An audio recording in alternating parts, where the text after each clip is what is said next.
Great. All right. Thank you everyone so much for joining. Um, this is our Pearls monthly lecture series. I'm very excited to introduce this for the first time. For those who don't know, Pearls stands for POCUS for Emergency and Acute Care in Resource Limited Settings, and we're a network made entirely of volunteers with the aim of improving care in resource limited settings with free POCUS training for doctors around the world. Today we have a very special guest, Dr. Gary Mitchell. He's a rural generalist currently working on the Cocos Islands, and he's in Christmas Island at the moment for about a week. He uses point of care ultrasound all day, every day in his own practice, and we believe there would be no one more suited to teach us about real life POCUS use in general practice when we're trying to do the best for our patients. Right now, as I said, he's working on Christmas Island and he's very kindly offered to deliver a lecture for us. So I'll hand it over to Gary, who can talk a bit more about himself and tell us about his use of ultrasound. Thanks, Ethan, for the introduction. I'm super happy to be asked to do this lecture. I'm a bit nervous. I did look at a few, I'm sort of new to Pearls. I just looked at a few of your previous recordings, what some stellar information and some great speakers you've had. Um, I work in the Cocos Islands. I suppose I'd describe myself as a GP there, but my background is in as more as a rural generalist, and pretty much worked my whole life in middle of nowhere places. Cocos happens to be part of Australia. It's the most remote inhabited part of Australia. We're about 3,000 kilometres from Perth, which is our referral hospital, and we have a clinic, one doctor, a clinic, a few nurses, and about 700 inhabitants, plus some tourists here and there. So that's the kind of that's the situation I'm in at the moment. Um, I I started my working life, finished med school in Otago, did a year of as a peds reg, did a diploma in obstetrics and pediatrics, and then when I went to Africa with the VSA, went and worked for a few years in a mission hospital with I think we had 100 beds, two doctors, catchment of 250,000 people. And so I got really busy really quickly, and found myself, learning lots of things. We had 2,000 deliveries a year, so it was quick to learn to do surgery. And I went from having done half a Caesar to doing 10 Caesars in the first week I was there, and so getting the hang of things quickly. I suppose I got the idea from doing that work and getting schooled up in the bush. Much like many of the listeners, I think today, you're already doing all that sort of stuff. But that's such a world away from your average sort of New Zealand or Australian graduate, and the things that you're able to do and that you need to be able to manage. And just getting onto ultrasound. I didn't really know anything about ultrasound when I was in Africa. We didn't have an ultrasound machine. We had an X-ray machine that sometimes worked. And one day, on the front porch of the hospital, appeared a big package about the size of a small fridge, and it was an ultrasound machine that had been donated by a donor. We don't even know who it was in the end. We never found out. And so I opened it up, and it was one of those kind of relatively flash ultrasound machines of the day. Hugely complicated, lots of knobs, all this sort of contrast and depth and focus and gauge and things that I knew nothing about, and a little manual. And I read the manual. And the very next day, I used it for the first time, and on one of my obstetric patients who had what I thought might be polyhydramnios, turned out to have twins. You can see on the scan, so pretty useful. And kind of straight away, I started using it for diagnosing breaches and really simple things. And I didn't know anything about ultrasound. I knew how to turn. I worked, even turning the machine on was a struggle to start with. But kind of, and there was no internet in those days, a long time ago, 30 years ago. No internet, no emails. Write home, that takes 6 weeks, and 6 weeks to get another, 3 months to get a letter back. But anyway, with a little, a bit of mucking around, found it's super useful for my obstetric patients. Looking at threatened miscarriages and all these sort of things. So that kind of got me interested in ultrasound. And then kind of from Africa, a few years there, then went back again, but then worked on a few islands. Niue Island, which is, I don't know if it's anyone listening from Niue, but between Tonga and Samoa, around that area. Norfolk Island that you see on the screen. I went to Pitcairn Island, Christmas Island, where I am now. This is back on Cocos, and this is some of my team here. This is not the island I live on, but it's like a sort of a rim of 25 islands around kind of around a crater. Two of the islands have people living on them. So nurses on the other island, nurses on my island, and the and lots to do. So, and everyone here listening is used to working in the middle of nowhere. To me, it's great because you get new skills.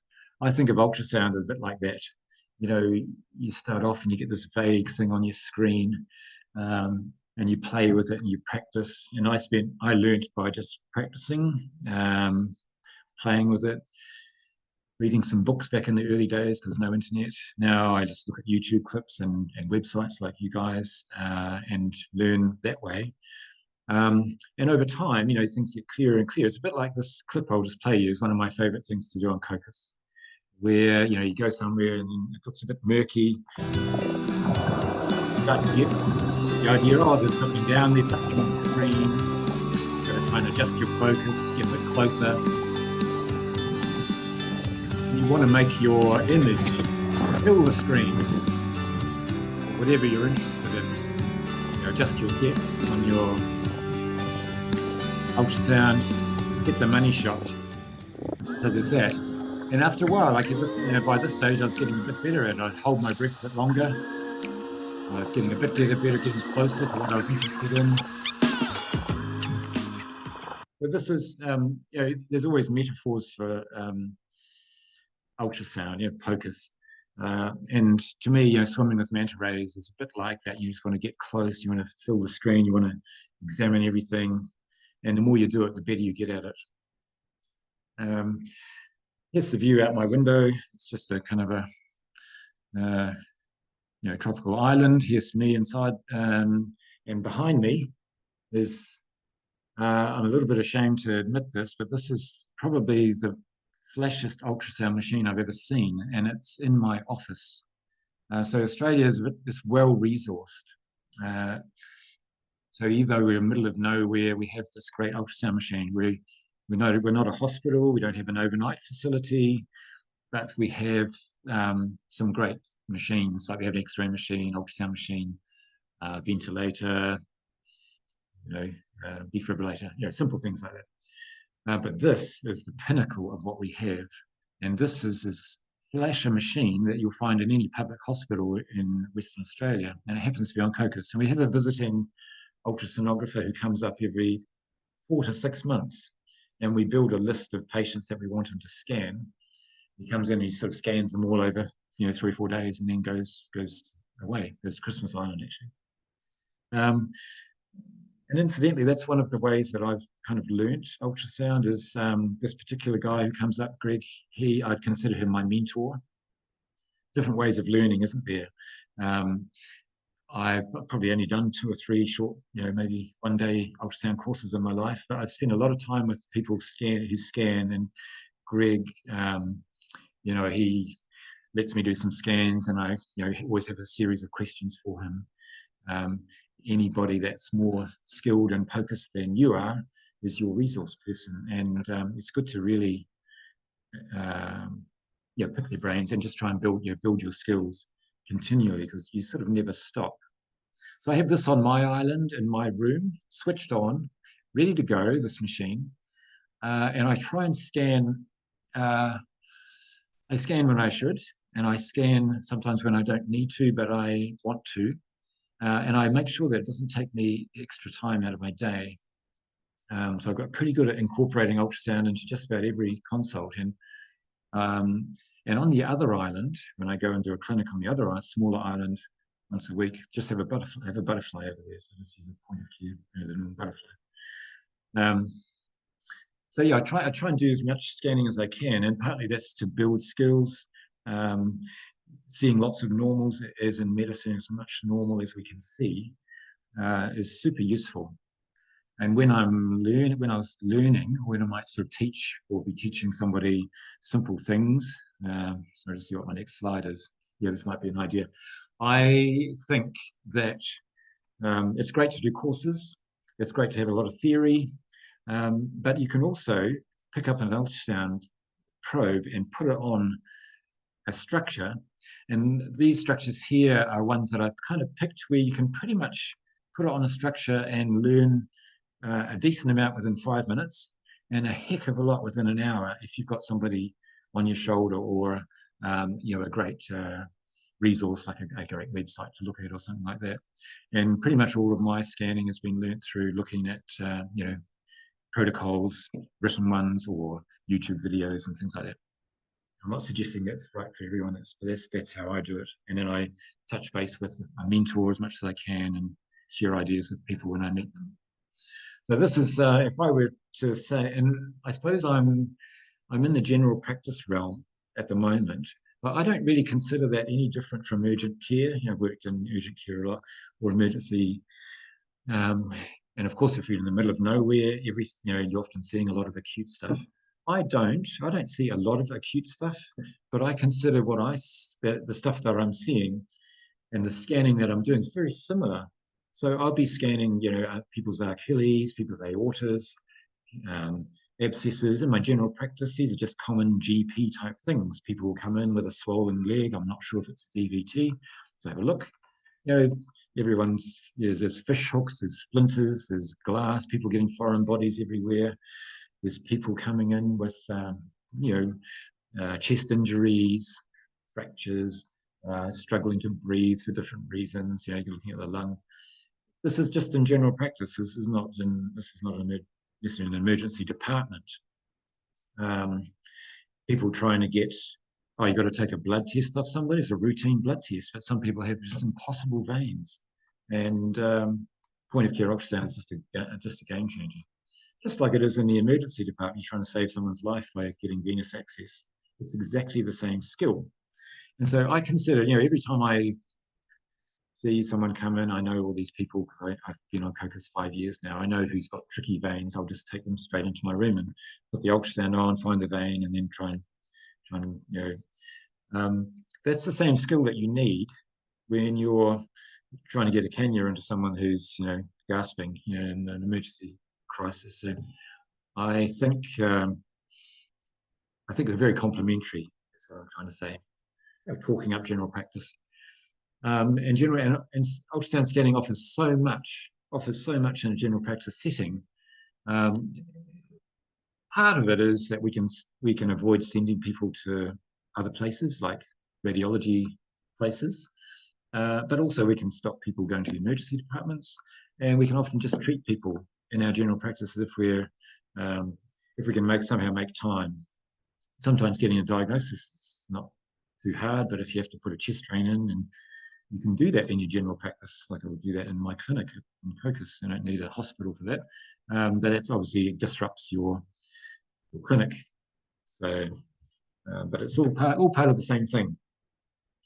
There are a couple of things. This slide, sorry, I think general practice, becomes really sexy when you start using scans because you do so much and you see so much and you offer so much more.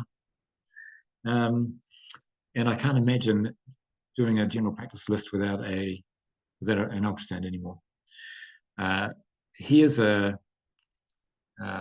I had this picture up on my screen one day, and a patient came in the room, just a general practice patient with, I don't know, sore throat or something. And they looked at the screen and they said, oh, it's a broken bone. And I said, well, yeah, it is a broken bone. And, you know, this is a person that's never seen an ultrasound scan in their life.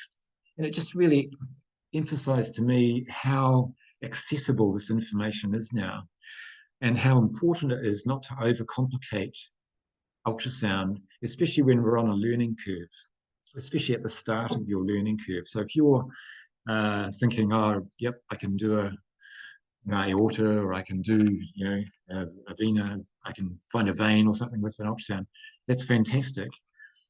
It's really important, I think, that we don't get intimidated by difficult ultrasound things. And a little bugbear of mine is I personally find the eFast exam quite quite tricky. And even though I've been scanning for 30 years, I don't find it the easiest thing. And someone that's learning, I think, should go for the low hanging fruit, my list of things. They should be looking at foreign bodies because you can teach someone to look for a foreign body in about 5 minutes. And then they go away and practice, practice, practice, looking at different things.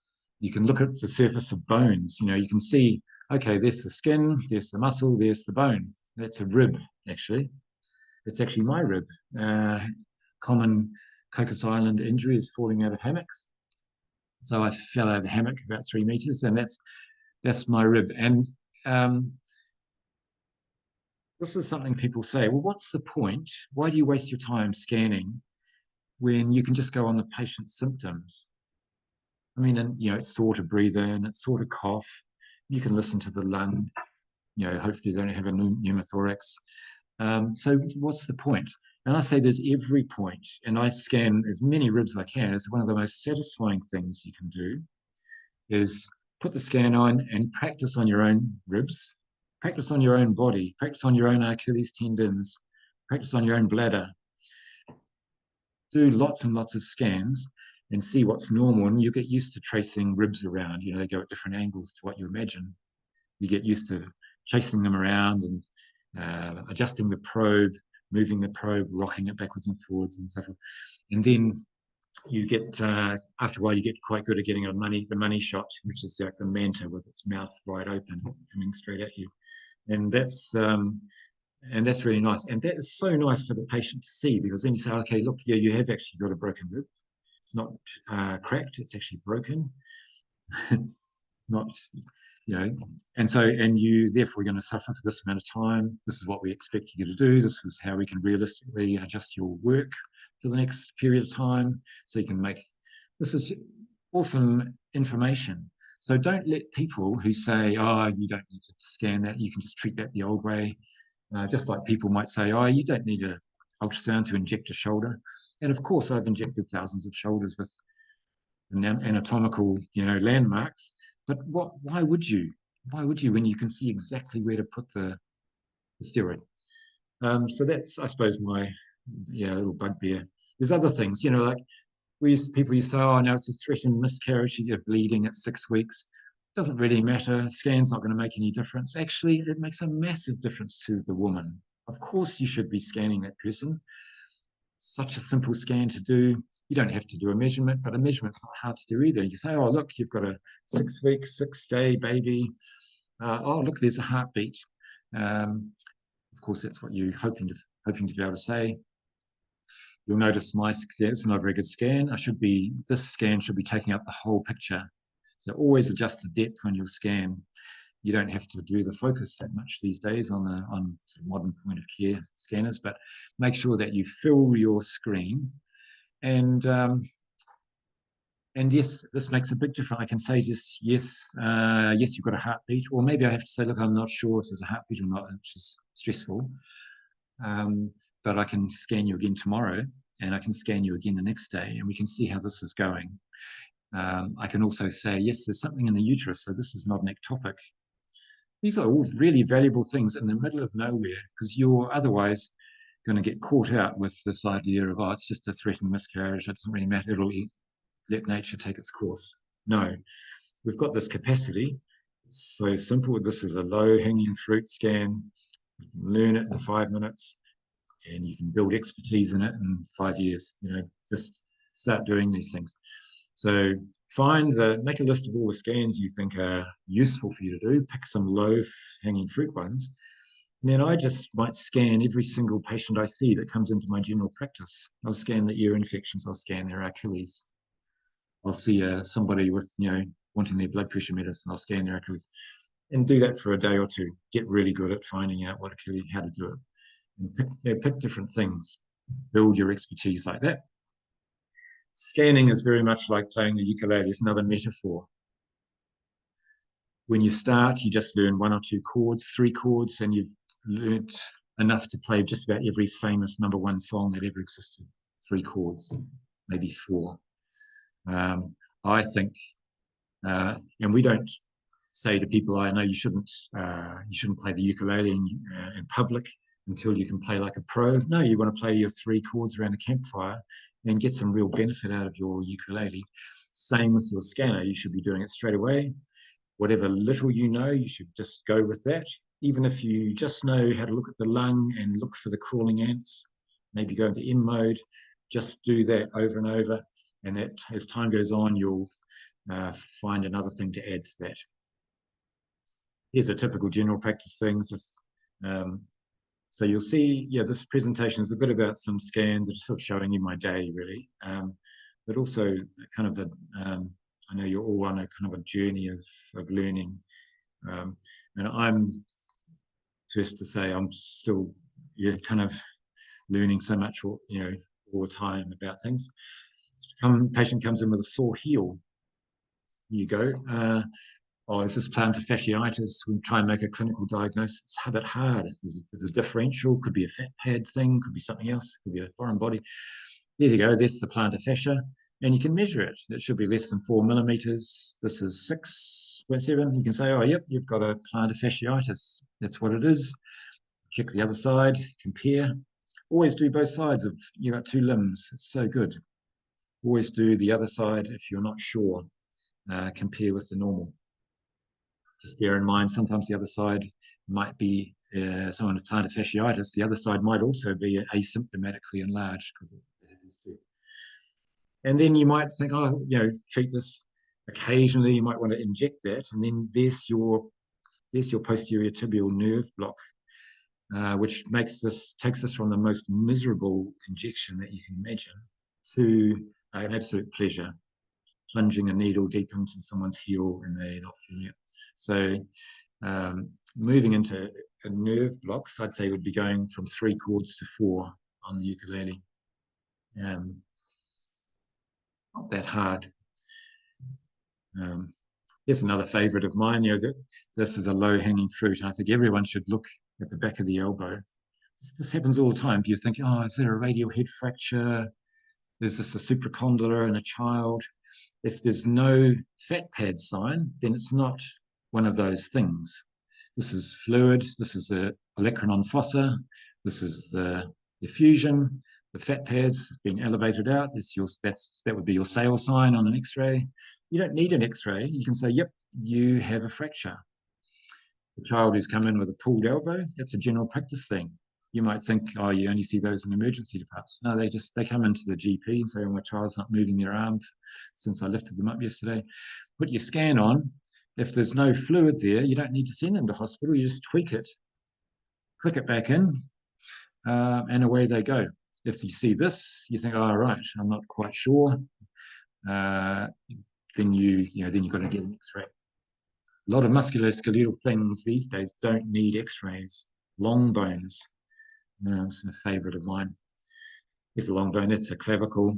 You can see angles, right, on an X-ray, on a scan. You can see angles. And so, I mean, that one with a clavicle, you wouldn't do anything with that. That's fine just to observe that, isn't it? It'll remodel or heal like that, doesn't matter. But if that was, long bones look the same wherever they are. So, this is all artifact under here, isn't it? It's just skin and fascia. And then you can't see through bones. So it's just artifact. But you might decide, I'll say if it was a radius, you might straighten it. And you can use your hematoma block. Actually, here we go. Here's your fractured radius, dorsal angulation. There's the fracture. The patient will look at the screen and say, oh, I've got a broken arm. And it's not rocket science. You have done all the hard work of getting really good at being able to highlight bones on your scan. That takes practice. And you should have an ultrasound probe in your playing with that all in your idle time. If you don't like to do crochet or you don't like watching YouTube, Netflix the whole time, just have your ultrasound probe and just move it over your body and get used to getting really great pictures like this. There you go. And you think, so there's an angle. So then you want to correct that. Oh, I'll do a hematoma block. You might, and then you just use your anatomical hematoma block, or why not just watch the needle come in? Why not watch the needle go in, squirt in your local anesthetic? This is a general practice thing. I do this in my general practice. I don't need to send some of these to hospital. Sometimes don't need an X-ray, I reckon. That's a bit debatable. But and then you straighten it, and then you scan them straight away. You might want to do a post. You probably would want to do a post manipulation X-ray, but scan and make sure you've got a good alignment, because a scan will show that. Yep, it's aligned. Put the cast on, and you put the cast on, and then yes, you can do your X-ray and a cast if you want, just to be on the safe side. Remember, with these long bones, you're scanning from as many direct directions as you can. You want to scan from the AP, from the lateral, from the medial side. As usually you can get three, at least, or two, hopefully three angles on an X-ray, just to make sure this is not just angulated in this direction, but badly displaced in another. Yeah. Sometimes don't need to do an X-ray, like a buccal fracture. You see a buccal fracture on a scan, don't X-ray it, just put them in a splint and send them off. That's the same one. In general practice, you get a lot of tendonitis, I suppose might be the word. This is the perineal tendons. This is a bad scan, maybe with a bad machine or a bad operator. It's me. There you go. There's fluid around one of the perineal tendons. I can't remember if it's longus or brevis. It's a good way of learning anatomy, isn't it? Makes you think, oh, I better go and look that up. Doesn't really matter sometimes, but because you've got your diagnosis. This patient with this terrible pain at the back of their ankle for weeks, a bit swollen, what's going on? Should I X-ray it? Should I just? Oh, there you go. And you push, and you're using your ultrasound machine as your sixth finger. You're pushing to see if it hurts where the money shot is. So I've got the scan on the offending structure. I'm not sure if that's just an incidental finding or not. So I'll push. If it hurts, yep, that helps me say, okay, that's probably what it is. That's probably, perineal tendonitis. Same with gallbladders, isn't it? Like you see a gallstone a lot of times, see gallstones all the time. Is that causing the symptoms? Or give it a bit of, it's your Murphy's sign, isn't it? Except it's much better. You got your probe right on the gallbladder. You can see the stone. You give it a good push. They jump off the bed and you think, okay, probably that is the cause of the pain. Even worse picture, this is the de Quervain's veins that's in the wrist. Doesn't matter how blurry it is, you can see there's fluid around there. Yep, and I'm going to want to pop a little steroid in there. And that's fun, that's general practice. Our city colleagues, they would refer those down the road to some fancy, expensive radiology facility and get them to do an injection. We're in the middle of nowhere, we don't need to do that. We get to have the fun. Let's do that ourselves. Very important, the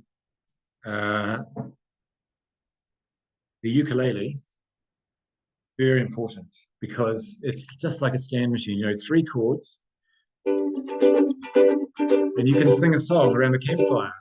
I was given notice of a lecture on POCUS. I went into a panic and then lost all my focus. I first produced my probe and then produced my patient. I put them both together and in every consultation, ring dum a doo dum a da. Scan for the daddy-o, scan for the daddy-o, there's whiskey in the jar. So you see, you can be a bad singer, you can be a bad ukulele player, but you can still get benefit around a campfire. In the same way, you might not be the perfect scanner, you might not be the greatest, person that looks at the parasternal long axis view, but you're doing it. And if you go to enough campfires, you play that enough times, you get better and better. And eventually you get the rewards. There's huge rewards from playing ukulele around the campfire. And of course, that pales into insignificance compared to being able to do this, where Here's a knee. So this knees are great, aren't they? I mean, is there an effusion? Is there not an effusion?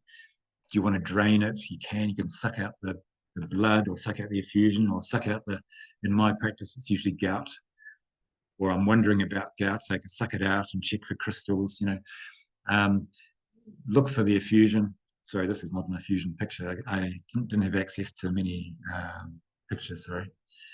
But you, after a while, you think, oh, yeah, I really like looking at those. I really like looking at the back of the knee because I can see the popliteal vessels. I can look for DVTs in that way. That's part of that process. There's things around the knee that are really helpful. And after a while, you think, oh, I wonder what's that? That's the joint. And you get really, you can sometimes this area here and the just before the joint, this the joint in there, get really knobbly. You think, oh, that's osteoarthritis. I don't need an X-ray to be able to diagnose that. Let's have a look. This is not particularly knobbly. But this thing here, this meniscus, meniscus is in between the bones, isn't it? It's in the joints. You can't see into a joint on an ultrasound, but you can see the edges of it. And usually the meniscus is kind of here, across here, and this is bulging out. Maybe there's a bit of, maybe there's a little tear in it. I don't know what that is, but yes, you can say it looks like you've got a bit of mischief uh, in your meniscus. You can say that. You can also say to the person, oh, your patellar tendon is fine. You can say you have or you haven't got an effusion. Normally, you have a meniscus injury, you have an effusion, so you can put those two together. You still have to use your clinical skills to look at your cruciates and things like that.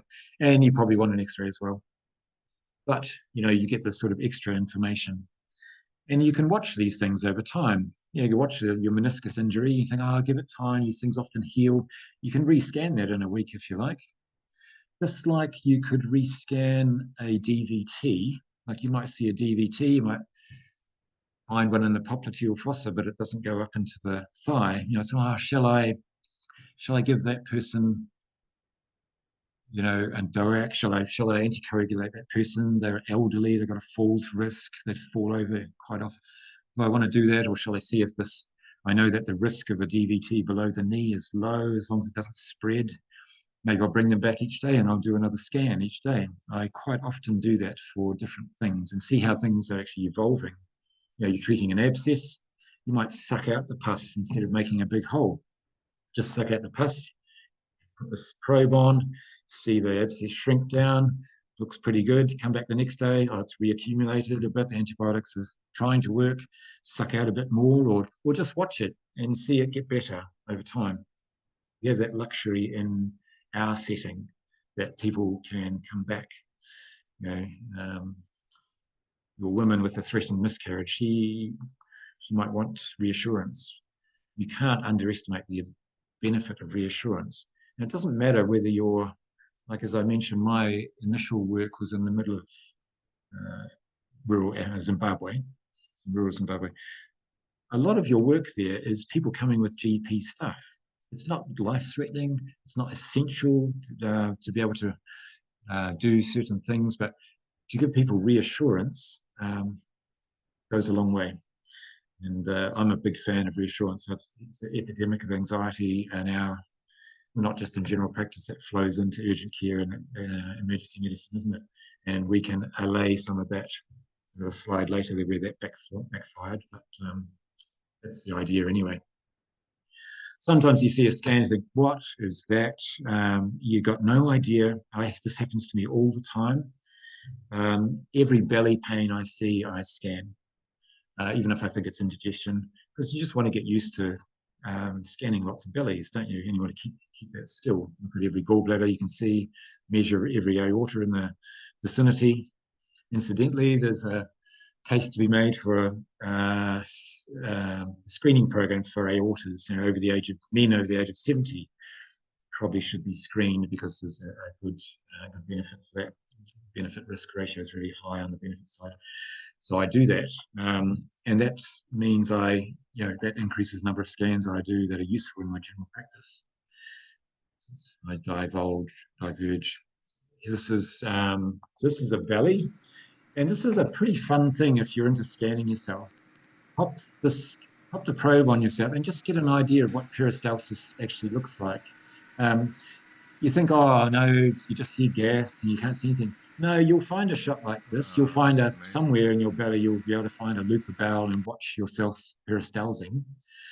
Um, and it's very useful. This is a patient in Cocos who comes quite regularly, gets subacute bowel obstructions, and I want to know, does he have a dilated loop of bowel? You can measure. You can measure the, you know, um, what would I do? Yeah, I would look at I would revisit the protocol that I'll have, in a folder somewhere. Oh, yep. The loop of bowel should be less than 2.5 centimeter diameter. You should have one-way peristalsis.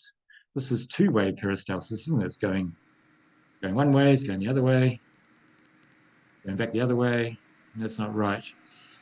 Um, and then you can measure the thickness of the bowel wall as well. Should be those are some of the criteria.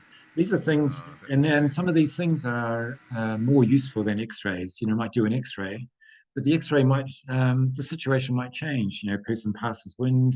An hour after you've done an X-ray, you're not sure if they're what's happening. So I would do serial scans on this fellow.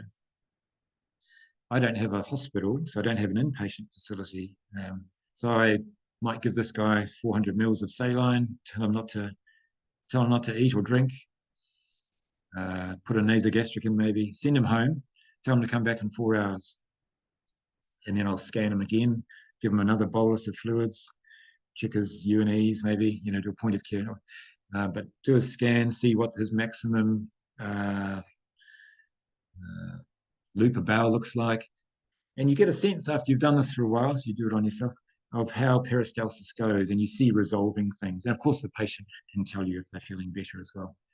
This particular patient's a very bad historian, so I can't really tell. I have to look to see, is he still going backwards and forwards, or is that starting to look more one-way traffic? No tropical medicine sort of presentations any good on an island without a shark attack. This is a shark bit someone's foot. I'm just popping on a graft, but the main thing was that his toe, he had a toe drop, and he couldn't extend his toe. So put a scan on, and I mean, you could have guessed that his tendon was ruptured, but I could see the scan. I could see the two ends of the I could see the two ends of the tendon, so I knew where to make my incision and put it together and fix that. Um, and also, this was one of those fun things where I uh, had done lots of nerve blocks of median nerves or posterior tibial nerves or other things, but never done a sciatic nerve block. So I looked at my favorite YouTube clip of someone doing a sciatic nerve block, and I blocked this fellow's sciatic nerve, and we did all this under regional block. And I think that's one thing you can do with point of care is that you can build skills without having to be shown them in a course or by doing a whole lot of complicated study. You build the skills to do a nerve block, then you can do any nerve block. Of course, and then of course you've got anatomical considerations, and you do need to know, not to put the needle through the popliteal artery or something. But you can learn these things without while you're in your remote setting, and this is how I've kind of learned things my entire life. And this is someone that would have had to fly off, to get this fixed up and everything, but we could fix him on Cocos. He was super grateful. Uh, and often I know, in these settings that we're talking about, you don't have a referral option anyway, so you're just looking to give the best care you can. I'll just quickly, yes, looking at testes and looking at thyroids, it's the same. They look about the same. This definitely looks funny. This guy had an enlarged testis, and that was a tumor. Nice to be able to see these things and be able to send a referral off saying, look, I might just print or scan this into the referral, and they can have a look and give it a bit more, give your referral a bit more oomph, if you like. I do the same with gallstones. Take a picture of my scan, send it with it, saying, look, I haven't got a formal ultrasound, but look at this, and here are my findings. And that makes the referral expedited. They don't have to wait for a formal ultrasound, which in my setting can take a long time. These things, um, um, another long bone. And this is an example where you can see a little avulsion. Here's the lateral malleolus. It's the skin, muscle, bone, and a little avulsion. This didn't show on the X-ray. Patient was still sore after a period of time, so you do a scan. Often find with musculoskeletal things, you'll see it on the scan, you won't see it on the X-ray. So I more believe the scan and the X-ray these days, because you can get every single angle. You get a continuum of angles on the scan, whereas you only get 2 or 3 views on an X-ray. You might miss these things. Not that this one really matters. It's just an idea. Rupture. This is an Achilles, like a paintbrush being drawn across the screen, and there's a rupture. These are easy to do. These are the most fun things. One of the first things to learn if you're learning. Just get a longitudinal view. You can measure it, and get used to looking at a few, and then you'll see this horrible thing here. It's not a very good picture, but you can see it's not right. Often the squeeze test and the Thompson's test and that is equivocal, and you need a scan. And I've seen people with normal Thompson's test with ruptured Achilles. I've seen that a lot because I worked in a fracture clinic for a while where I scanned everybody I saw and saw lots of missed things. So nice to have the option. And don't forget to put color on. This is your transverse view of your Achilles. Yeah, I am watching the time, Ethan, so I'm going a bit on, nearly there. Put your color on. You shouldn't have blood in your tendons, should you? That should be relatively avascular. So there's something going on there. Maybe that's a tendonitis. This is a big point for me because people say to me, I can't do ultrasounds all day. I haven't got time. And this has been a big challenge of mine. I've spent the last 10 years really trying to hone this situation where how do I get a scan into my consult in my busy general practice and still get out the door by 4 o'clock and playing with the mantas? So I have my ultrasound machine switched on not by the bedside, by the consult chair, and I'm ready to scan that person as they come in, humming away in the background the whole time. I'll get back to shortcuts. Artificial intelligence is quite good because you can talk as you do things, and obviously in 5 years that will be no one will be writing notes. We'll all be just quickly putting our findings in by that. If I'm too busy, it's not urgent, I'll just bring them back the next day. I might do serial ones. But the money is the shortcut. This is where I have found that I save time. And here's the shortcut. Example, say if I was doing a steroid injection into the knee, which we do a lot in general practice, for arthritis, people can barely walk. Knee steroid can be a game changer with them on the waiting list for a knee replacement. So we do lots and lots of these. And look at all this stuff I write, about every steroid injection that I do into a knee.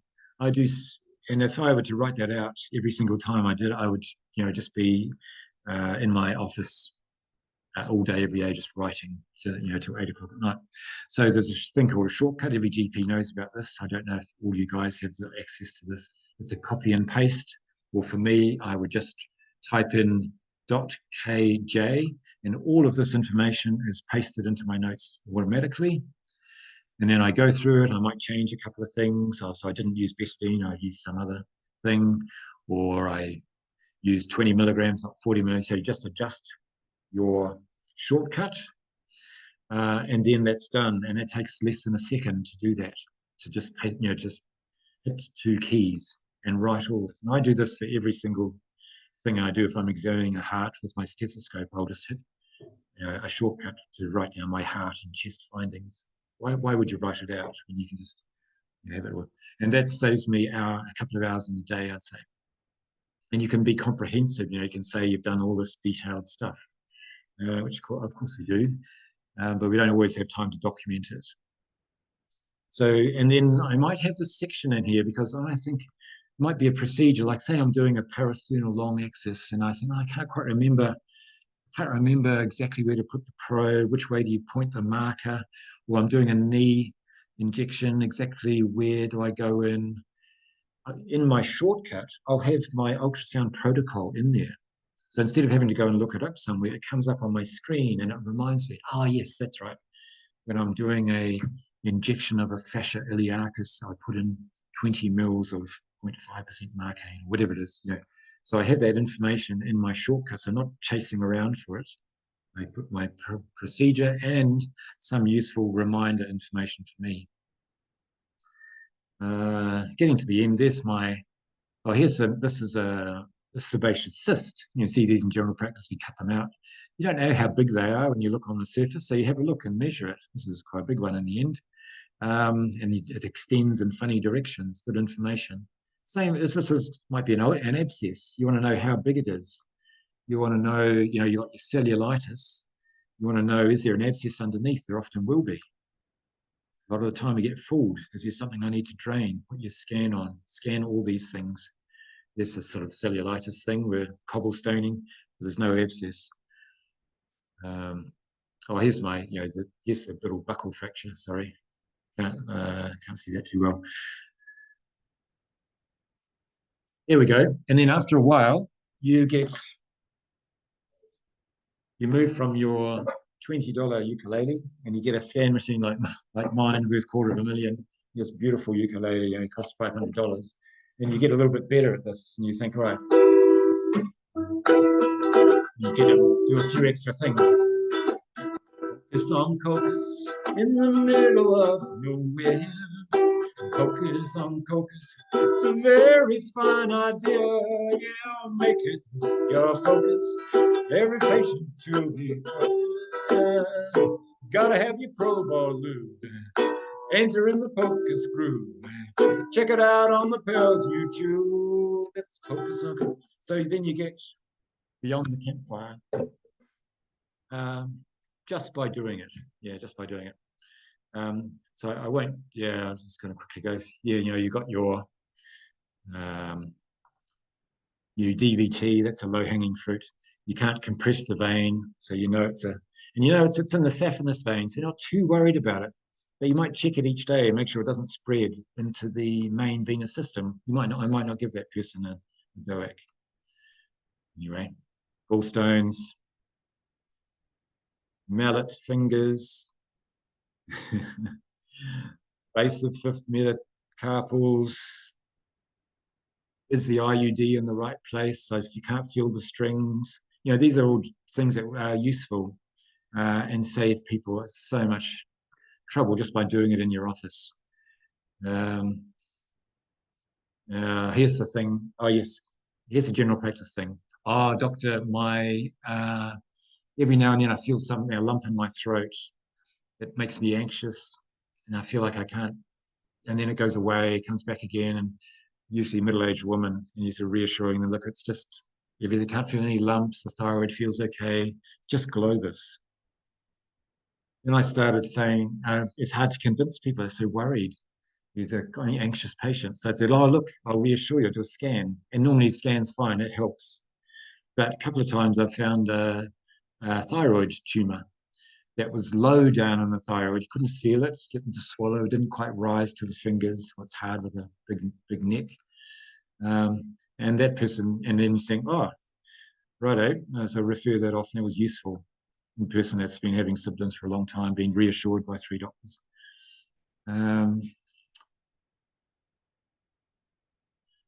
Fusions in the ankle. And then the foreign bodies is just this great low-hanging fruit, isn't it? Shall I make a hole and try and find out this guy reckons there's glass in his foot, but I can't feel anything. X-ray's normal. This is a guy, X-ray was normal. 5 years, has had a sore above his big toe, or proximal to his big toe, over the metatarsal.